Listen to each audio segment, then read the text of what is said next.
Are you a technician who wants to set yourself apart?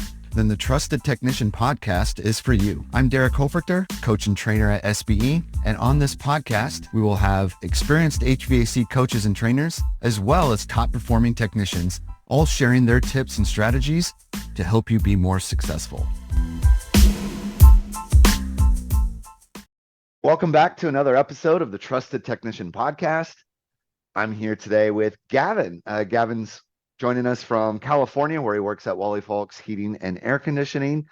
Actually, our very first episode of the podcast was one of Gavin's coworkers there, Ricky. Well, Gavin, thanks so much for joining the podcast.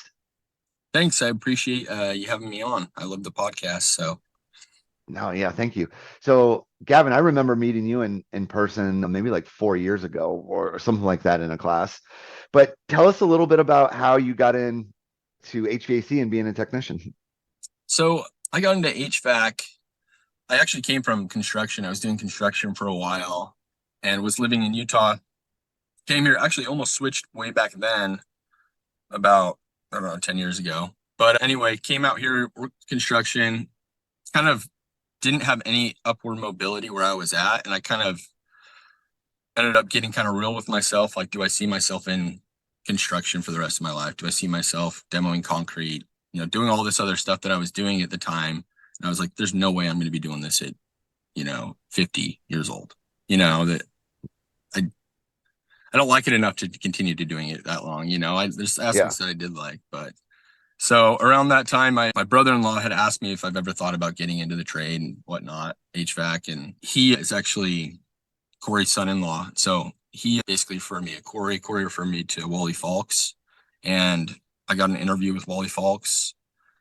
They gave me an opportunity with zero experience in the trade, which I am so thankful to them for doing, taking a chance on me. So yeah, that's really how I got into it. And then they gave me an opportunity to do some ride-alongs with Ricky Garland, and he gave them the go-ahead to hire me.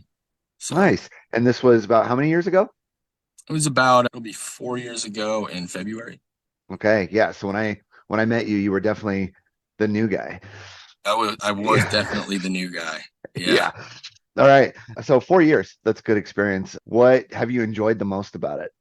My two favorite things are, I would say, the customer interaction, getting to, meet different people, that kind of thing.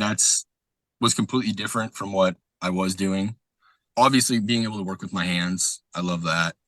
I went to school for graphic design and could not sit at a computer. Tried it for about 6 months-ish. I was like, nope, can't do it. So those are probably my favorite things. And the money. The money's good too. That's right. So, but what about the most challenging part of being a technician?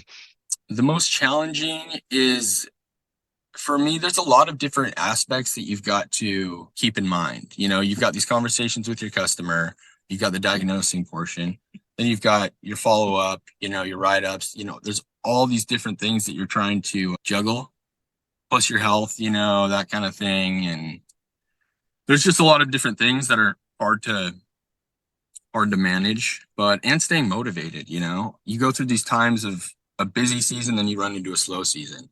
My first year was like that slow season. I was like, do I need to find another job? This is worrying me, because I wasn't used to that. We had maybe a week off in construction, in between jobs. But so, yeah, I think those are kind of the difficult things, most challenging things. So, yeah. You're having a great year. You've made progress every year, right? In your 4 years, you made progress every year, like good, decent progress. This is your first year crossing the $1 million mark in revenue. And as we're recording this, there's still like 2 months left in the year. So, a pretty good jump that you've had over the year before. What's just kind of like in a big picture sense, like what's kind of been your takeaway of what it takes to be a successful technician, to be like one of those $1 million techs? Well, I think, for instance, like my first year, I think was really, really important. I think part of that is because you kind of decide which technician you want to be, right? You can show up to a call, you can blow through the call, leave, and go on, to the next one. Or you can go to the call, give the customer remarkable service, get to know that customer, provide them solutions and everything, and have a really good time doing it. And I think my first year, I got to see technicians that just blow through the calls. And I got to see the technicians that were really good and provided that remarkable service. And so I think I was lucky enough to get to do ride-alongs with Ricky Garland. And my biggest fear coming into this trade at first was making the switch is the whole selling. I was like, I don't want to do that. Don't want to be a selly guy in someone's house, so I was really worried about that. And there's something like magical that happens when you're riding with Ricky where it doesn't feel like that. He made it, we're in this customer's house and it's like he's talking to someone that is his buddy, talking to them like an actual person, and it didn't feel scripted. It just felt really organic. And we walking out with a, $15,000-$20,000 ticket and I just like, as soon as I saw that, I just got the bug. I was like, yes, this is what we're doing. I want to do this, like really excited about it. So I think that's kind of when I realized, okay, if I'm going to do this, that's what I want to be. I want to be like that guy. Yeah. So that's, and as you mentioned, Ricky, and I mentioned him kind of in the intro, right? He was the first guest on this podcast, episode number 1, if people want to hear from Ricky. But it's actually a really interesting thing there, because have you heard the phrase limiting beliefs before? Right? Definitely. These things, right? These things that we believe that aren't true, but because we believe them, we make them true, and they limit us. They hold us back. So for I had a lot some of those before this podcast, about this podcast. Okay, yeah, about going on podcast for sure. So, yeah. Yeah, I know those. You're 100% right. Right? They hold us back from things that we might enjoy and have success with, because we just believe certain things. So a lot of technicians, don't believe that what you're talking about is possible, right? Or they think, well, it's possible there, but it's not possible here, et cetera, et cetera, et cetera. But that's a very fortunate thing that you had there, and that right away as a new tech, you got to watch somebody do it. So there was really no way you could say it was impossible, or have limiting beliefs about it, because you could actually watch somebody do it, right? Have you thought about that before? No, definitely. I think there's, but I feel like there's a lot about that. Like you also have to be like willing to see what you're seeing, willing to like accept that, and understand that what he's, like what was happening in that moment is something that is unique. I don't know.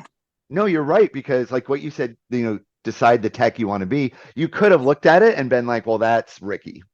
That's Ricky. I can't do that. And he's got this many years of experience. He's got all of this, so that's him, and there's no way that it could be me. Is that kind of also what you meant by choosing who you wanted to be? Definitely. And I'm not going to say that I don't still think that, because I do still think that of him. It's like there's no way I'm going to be like that, but I'm at least going to try. And if I end up, somewhere within there, like great. I'd rather die trying than, like so. No, I think that's important, and that's actually like, this is kind of like why I love this podcast in general, because get to talk to people who are choosing to be the tech that they want to be, and decide I'm not going to be limited by beliefs. We all, I mean, don't get me wrong, we all have limiting beliefs, right? It's a constant thing that we still have to deal with. So I want to switch gears here for a second. So last year, you came real close to hitting 1 million. You were like just shy of it, right? And then this year, you hit the $1 million mark like in August, with 3.5 months, or so still left in the year. So what was the difference on this year versus, it's not, because I looked at your calls, you didn't run more calls. We can't say that was it for those listening with limiting beliefs. It wasn't that you ran more calls. So what was the difference between this year versus last year that helped you make that big jump forward? I would say that one thing that I've implemented that's completely different than the previous years is I've started taking videos and sending them to customers. I've always done the pictures, and part of the reason I feel comfortable doing that too is because I feel like I've got a clear upfront contract. I got a call ahead, you know, I've got all that other stuff, and I'm a little bit better and experienced and everything.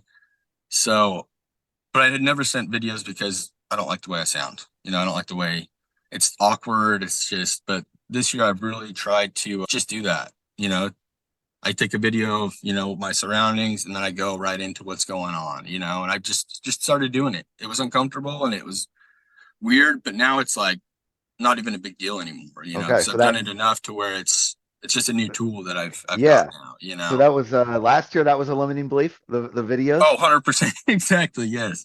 So Yes, last definitely. year you knew about videos. It wasn't like you learned that this year, right? So you're saying like you knew about it. Yeah, You I've just known about it for a while. So, okay. It's just for all the reasons you mentioned, didn't do it.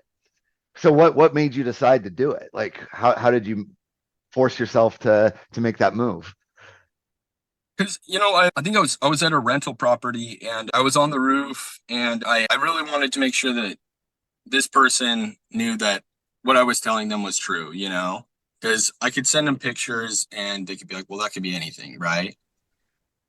So I was like, well, I'm just going to take that out of the equation, you know, that any possible anybody else's house, how can I do that? The videos, you know? So I was like, okay. So that's when I first started doing it, is just eliminating any possible reason they could not trust me, right? Or trust Right. what I'm sending them is true. So any way Yeah. you can get rid of any of the things that could affect you, you know, great. So I feel like that's probably the first time that I started, or why Okay. I started doing it. And the response to those videos was good, positive, Oh and so yeah, that he was that like, gave you the "Thank you for doing that." He's like, "You're nobody's ever done that." I think it wasn't even us who had been out there previously, but another company. He's like, they didn't send me any pictures, anything. They just said, "This is what's going on," you know. and believe me. And so I think right off the bat that built a ton of value and a ton of trust, you know. So Yeah, I agree because I think so you know you were saying you knew about the videos. Did you not quite realize that connection to the trust or the or the belief like that came I from the didn't. video? I knew about the videos, but I don't know if I necessarily fully believed in the videos. You Yeah. know, Yeah. for some reason I don't know why, because you know you're hearing successful technicians tell you about them, but for some reason you don't. Yeah, No, but that that's what I couldn't was be what talking it about before. was. We all do this. We can't escape it as humans, right? Because Yeah, you might have exactly. thought, well, it works for them because they're good on video, or Yeah, whatever it is, right? Versus, oh wait, it works for me too. yeah, exactly, Well, exactly. although, like I said, the proof is in the number, right? The data never lies for Yeah, any of us, right? The data never lies, so it works. So that's I think that's really important because that kind of shows you are already by making progress, you are already implementing the things you mentioned of call aheads, upfront contracts, pieces of the process. So now a tool like a video just comes in and supercharges everything for you, right? exactly. Yep, 100%. The more tools you have, the better you are to equip each customer, because every customer is different, you know. I still run into objections that I don't know, you know, and that's usually when I give Ricky or Jesse, whoever, a call, and you know, just tell them the situation, kind of debrief on everything that, you know, and then I get a new tool to try, and it really is up to me to actually try it, you know, and decide whether or not it works. Yeah. So Sometimes a pushback that I'll get, from some technicians are like, same deal. Like, "Yeah, listen, I get it about the videos. I know about it. But, I go to a lot of maintenance visits. And so I see some of the same customers. I'm hesitant about doing something new there because the customer might say, hey, you've been out here 3 times before. Why have you never done this before? Have you had that's like the to? best compliment ever, you know? That's like just telling them like, hey, you're doing a really good job. That's that's really what that is, you know? Hey man, why have I never been told this? It's like you should take that as, oh wow, you know, I'm doing something that they wish that they had gotten in the past, you know? Mm, Or so I feel like that's really good. That's basically the customer telling you that you're doing a good job in a I way, like you that know? take on it because At it least is that's how I basically, take it when they tell me no, that. that's how you should take it. And I think there's also an opportunity there. Say maybe I didn't do that. Maybe I was your tech before and I didn't do it before. We as a company didn't do it before, but we learn. We Yep. we we're always wanting to do the best, so we don't want to just year after year do the same thing. Like I think there's an And I have been the opportunity. person who's been there before. And Yeah, they right. told me no, and I'm like, Yeah, that was actually me, and I'm sorry, but I'm learning. I just heard about this, from somebody else. So I really wanted to, try it. So that's, I'm a human. I'm not perfect. One of our Yeah, core and beliefs at Wally Falks are we're constantly learning. So, and yeah, that's what we I do. So, no, I don't think, I don't think anyone should be afraid of doing something new, worried about how the customer is going to react to something new. Because I think there's always a positive way to look at it, and you'll probably do something new next year too. Hopefully. yeah. And I mean, it comes back to what are your intentions by doing these things? Really, the only thing you're trying to do is be a better technician so that you can serve them better. Like you just really are just that's all it is. Like I feel like when I go into a call, my intentions are to help the customer, you know, in whatever way I can. So I feel like it's easier said than done, obviously. So, but Yeah, no, I completely get that and appreciate that. Well, Gavin, we got to wrap this up, but I want to ask one more question. So, you've said a lot of things that I think are just really good for everyone listening to this. But imagine, maybe there's a tech listening to this who hasn't yet figured out, what type of tech they want to be, or they're not sure, they're struggling. What what would you pass on, or want to make sure that they come away from this podcast having heard from you? Just something that you can pass along to them. um don't overthink it. Decide what technician you want to be and then make those steps in becoming that, and don't give up. Don't give up. Constantly think about how you could do better when you're feeling not motivated. What are the things that motivate you? Kind of try and figure that out. Podcasts, setting little goals on each call. Like today I'm gonna slow season, I'm gonna ask everybody about something, or I'm gonna ask enough questions to get them to tell me something that's bugging them about their system or whatever, whatever it is. And just have fun. Really have fun. I love that. That's such good advice. Just 'cause I don't think maybe a lot of technicians have decided the type of tech they want to be, Yeah. or maybe they never even considered that there was a choice or an option. Yeah.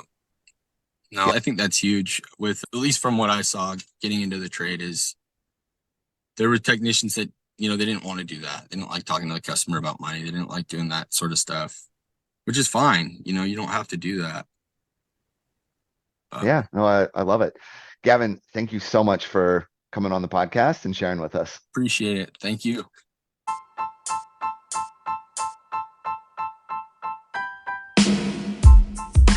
Thank you for listening to the Trusted Technician Podcast. If you would like to learn more about SBE, you can find us online at sbeodyssey.com. If you enjoyed today's episode, we would appreciate it if you would leave us a review. Thank you for tuning in, and we'll see you next time.